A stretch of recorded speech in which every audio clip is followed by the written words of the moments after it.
তো hello guys, আজকে আমরা কথা বলবো আইপিএল এর কিছু টেস্ট আপডেটের ব্যাপারে। তো কিছু প্লেয়ার এই আইপিএল থেকে রুল আউট হয়ে গেছে, তারা এই আইপিএল সিজনে তাদেরকে আমরা দেখতেই পারবো না, সেরকম সেই সব প্লেয়ারগুলোর কথাও বলবো। আর যেসব প্লেয়ারগুলো এখনো তাদের টিমের সঙ্গে যোগ দিতে পারেনি এবং কবে যোগ করবে তাদের ব্যাপারেও এই ভিডিওতে বলবো। তো ভিডিওটা খুব ইন্টারেস্টিং হবে, লাস্ট অব্দি দেখো। তো যেসব প্লেয়ারগুলো এই মরশুমে পুরোপুরি রুল আউট হয়ে গেছে তাদের ব্যাপারে আগে কথা বলি। প্রায় 8জন মতো প্লেয়ার রুল আউট হয়ে গেছে। তো প্রথমে কেকেআর এর তরফ থেকে হর্ষিত রানা যে রুল আউট হয়ে গেছে এবং এই মরশুমে তাকে কেকেআর তরফ থেকে আর খেলতে দেখা যাবে না। তো এই হর্ষিত রানা হাঁটুর যে অস্ত্রোপচার হয়েছিল সেই অস্ত্রোপচার এখনো সেরে ওঠেনি এবং ডাক্তারের তরফ থেকে তাকে বলা হয়েছে যে এই মরশুমে তাকে আর খেলতে সে আর খেলতে পারবে না। তো কেকেআর এর তরফ থেকে এটাই খুব খারাপ খবর যে হর্ষিত রানাকে তারা এবারে মরশুমে পাচ্ছে না। তো এই গেল হর্ষিত রানা। এরপর কেকেআর এর আরেকজন পেসার আকাশদীপ, তাকেও এই মরশুমে পাওয়া যাবে না, কারণ তার হ্যামস্ট্রিং এর চোটের কারণে সেও এই আইপিএল সিজন থেকে ছিটকে গেছে এবং তার বদলি হিসাবে কেকেআর এর তরফ থেকে একটা নাম উঠে আসছে, এটা হচ্ছে সৌরভ দুবে। এখন দেখা যায় সৌরভ দুবে কবে তার কেকেআর শিবিরে যোগ দিচ্ছে, এখন সেদিকে দেখা।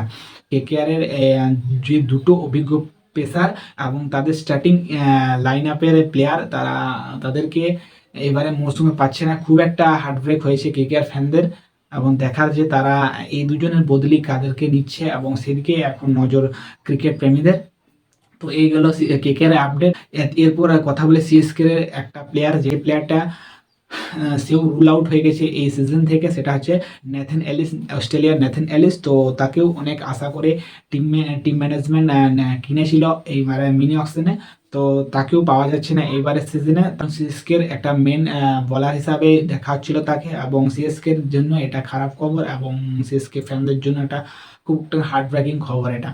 তো এখন দেখার যে এই নেথন এলিসের বদলে কাকে নেওয়া হবে টিমে, এবং সেদিকে এখন দেখার।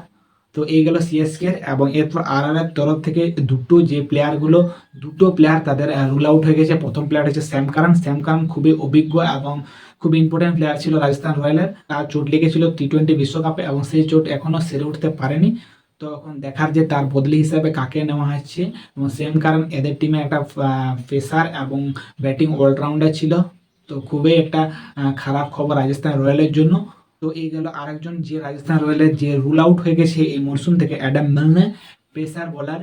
তো একে নিয়েছিল খুব আশা করে রাজস্থান রয়্যাল, কিন্তু তার হ্যামস্ট্রিং চোটের কারণে এই মরশুমে তাকে দেখা যাবে না। তো রাজস্থানে এই দুটো প্লেয়ার খুব অভিজ্ঞ এবং খুব ইম্পর্টেন্ট প্লেয়ার ছিল স্টার্টিং 11-এর। তো খুব একটা হার্ট ব্রেকিং হয়েছে রাজস্থান ফ্যানেদের জন্য। এখন তাদের বদলি হিসাবে প্লেয়ারগুলো আসছে, এখন দেখার। তো এই গেল রাজস্থান রয়্যাল। তো সানরাইজারের একজন প্লেয়ার যে ছিটকে গেছে, মানে রুল আউট হয়ে গেছে এই সিজন থেকে, সেটা জ্যাক এডওয়ার্ড। একেও অনেক আশা করে নিয়েছিল সানরাইজার হায়দ্রাবাদ 3 কোটি খরচ করে মিনি অকশনে। তো তারও একটা চোটের কারণে, হ্যামস্ট্রিং চোটের কারণে সেও ছিটকে গেছে। তো এখন দেখার যে তার বদলি হিসাবে কাকে নিচ্ছে। এমআই একটা ইয়ং ট্যালেন্ট আর্থব আঙ্গোকার, তাকেও এই মরশুমে এমআই নিয়েছিল এবং তার হাঁটু চোটের কারণে সেও এই মরশুমে থেকে পুরোপুরি ছিটকে যায়। এমআই এর জন্য খুবই খারাপ খবর এবং ব্যাড নিউজ। তো তো এখন এই যে সব প্লেয়ারগুলোর কথা বললাম, তারা পুরোপুরি এই সিজন 2026 যে আইপিএল সিজন, সেখান থেকে পুরোপুরি ছিটকে গেছে। তো এই গেল যেসব প্লেয়ারগুলো পুরোপুরি রুল আউট হয়ে গেছে। তো এখন দেখি যে যেসব প্লেয়ারগুলো চোটের কারণে এবং কিছু পারিবারিক কারণে ছিটকে গেছে এবং তাদের কিছু ম্যাচ, তাদেরকে প্রথম স্টার্টিং কিছু ম্যাচ আইপিএল টিমগুলো পাবে না, তাদের ব্যাপারে একটু কথা বলে নিই। তো প্রথম তো প্যাটস কামিং, যেটা সানরাইজার হায়দ্রাবাদের অধিনায়ক প্যাটস কামিং, তার একটা চোট থাকার কারণে সে এখনো রিকভারি হতে পারেনি সেই চোটের থেকে। তো কিছু ম্যাচ তাকে সানরাইজার হায়দ্রাবাদ পাবে না। তার বদলি ক্যাপ্টেন এখন ঈশান কিষান এখন সানরাইজার হায়দ্রাবাদকে অধিনায়কত্ব করবে কিছু ম্যাচ, যতদিন না প্যাটস কামিং অ্যাভেলেবেল হচ্ছে খেলার জন্য। এইগুলো সানরাইজার হায়দ্রাবাদ। তারপরে হচ্ছে দিল্লির থেকেও একজন প্লেয়ার যে এখনো যোগ দেয়নি দিল্লি শিবিরে, ওটা হচ্ছে মিচেল স্টার্ক। তার পারিবারিক কিছু অসুবিধার কারণে সে এখনো যোগ দিতে পারেনি। স্টার্টিং কিছু ম্যাচ তাকে পাওয়া যাবে না। এখন দেখার যে সে কবে আসছে দিল্লিতে এবং দিল্লি টিমের সঙ্গে যোগ দিচ্ছে। এখন সেদিকেই দেখা। তারপরে এরপর যে আরসিবির একজন খুবই নামি এবং বিশিষ্ট স্টার্টিং লাইন হবে, খুব একটা ইম্পর্ট্যান্ট প্লেয়ার যে সিজলহুড, তার একটু হাঁটুর কুচকির একটু চোটের কারণে সে ছিটকে গেছিলো এবং সে পুরোপুরি এখন ফিট হয়নি, এবং যেদিন ফিট হয়ে যাবে আরসিবি শিবিরে যোগ দিবে। এখন কিছু স্টার্টিং কিছু ম্যাচ তাকে পাবে না আরসিবি। এখন দেখা যে তার অনুপস্থিতিতে কেমন পারফরমেন্স করছে আরসিবি, এখন সেদিকেই দেখার। এরপর 4 নম্বর প্লেয়ার কেকেআর এর মাথিসা পাতিরানা। তো মাথিসা পাতিরানো চোটের কারণে ছিটকে গেছিলো এবং সে এখন রিকভারি করছে, এখন কতদিন লাগে তার রিকভারিতে, এবং সেদিকে দেখার যে কবে পাচ্ছে কেকেআর তাকে।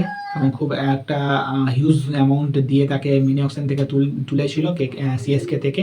এখন দেখার যে কদিন পর সে মাঠে ফিরতে পারে সেদিকে এখন দেখার।